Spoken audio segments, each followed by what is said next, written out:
Le voy a confesar, auditorio que me escucha esta tarde en Fórmula Noticias, que le tenía ganas a esta entrevista y le voy a dar dos herramientas importantes del porqué. Seguramente usted ha escuchado en muchos sectores en el que usted se desenvuelve, en todos los estados de la República donde nos escucha, sobre las factureras.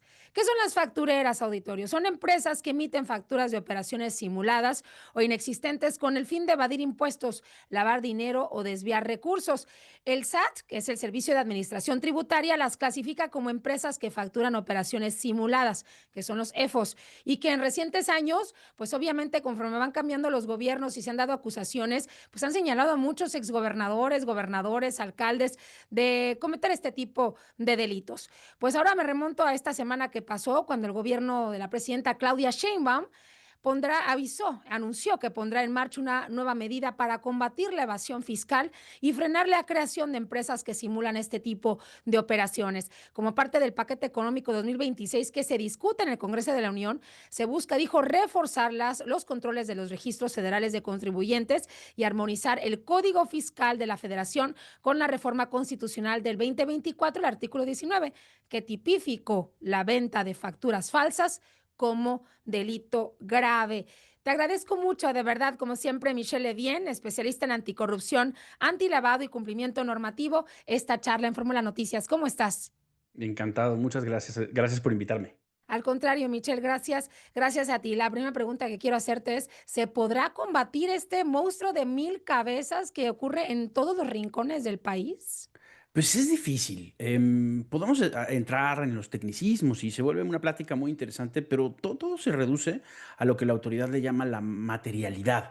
Quieren ver que esas facturas falsas o que las facturas sean reales, que vengan de algo. Eso se Ujú. vuelve muy sencillo cuando yo te compro 2 toneladas de arroz y me facturas 2 toneladas, porque pues ahí está el arroz, escóndelo, ¿no? Ujú. Es muy complicado.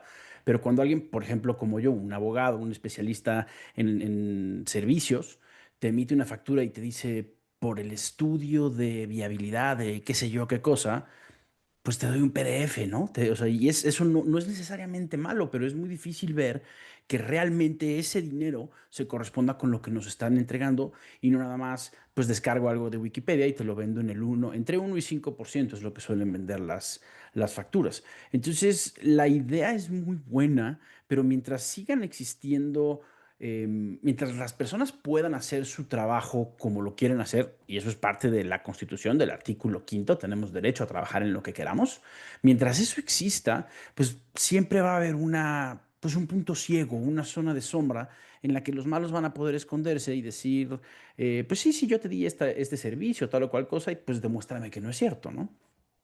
A ver, tengo una pregunta. ¿Hay factureras o hay empresas factureras que son legales y otras que son obviamente ilícitas?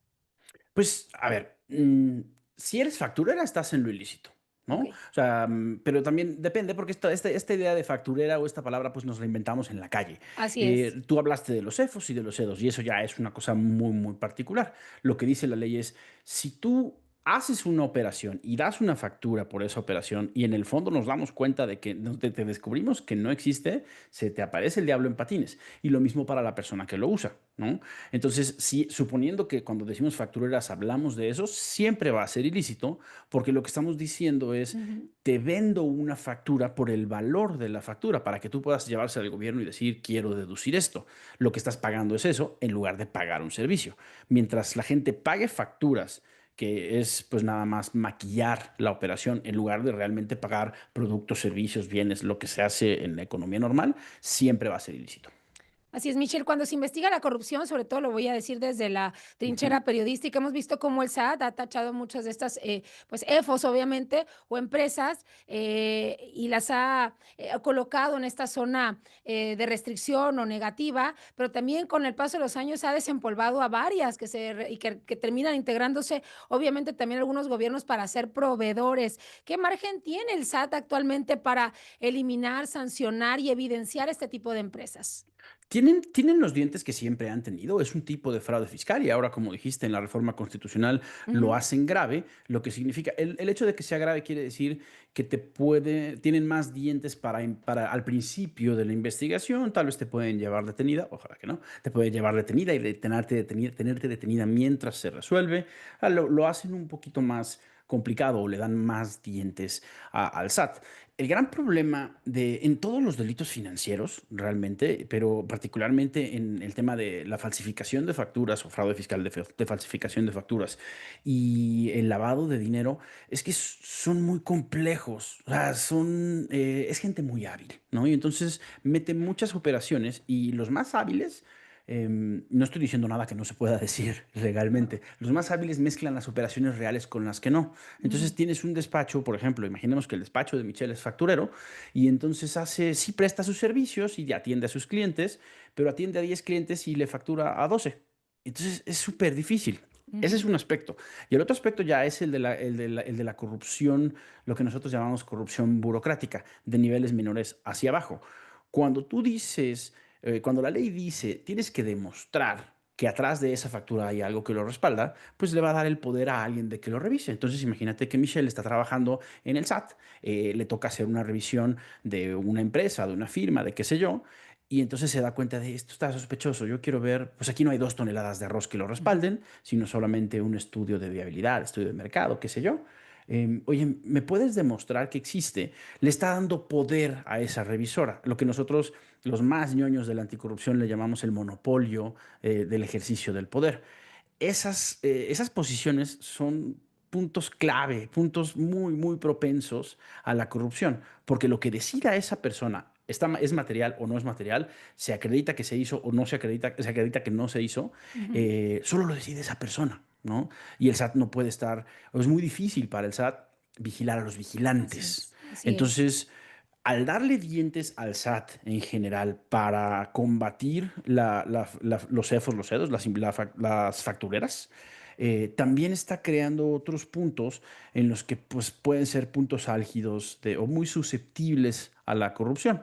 Y ahí tendrán pues otras herramientas de otras leyes, de otra naturaleza, para vigilar a estos vigilantes. Es un monstruo de 1000 cabezas. Sí, Michelle, ¿dónde se utilizan más las factureras, en qué rubros y qué sectores? Yo te diría que en los servicios, o sea, totalmente en los servicios y en particular en los servicios en los que es complicado tasar el valor.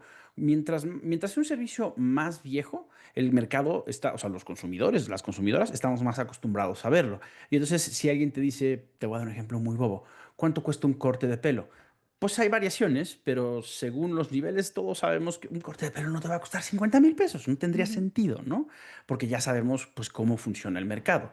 Servicios más novedosos o menos explorados, pues se van volviendo complicados. ¿Cuánto cuesta una consultoría electoral? ¿Cuánto cuesta una mención de un youtuber? ¿No? Es difícil decirlo. Entonces, son dos factores los importantes. Mientras sea más difícil demostrar esta materialidad, se parezca menos a los 2 toneladas de arroz y más a pues algo intangible, un PDF, y mientras más novedoso sea el servicio y el mercado esté menos acostumbrado a tasar el valor, a saber cuánto vale ese servicio, son más susceptibles de utilizarlas para vender facturas, porque, pues, ¿quién te dice que una mención de la influencer famosísima no vale 2 millones de pesos? Pues sí, es Ujú. imposible saberlo, ¿no? Así es. Y bueno, preguntarte, sabemos que el sancionar a estas empresas, obviamente es un logro importante, es evitar actos de Claro. corrupción. ¿Económicamente hay ganancias también o puede generar alguna ganancia? ¿El qué? El comenzar a erradicar o sancionar, o visibilizar o exhibir a aquellas factureras. Sí, se vuelve interesante.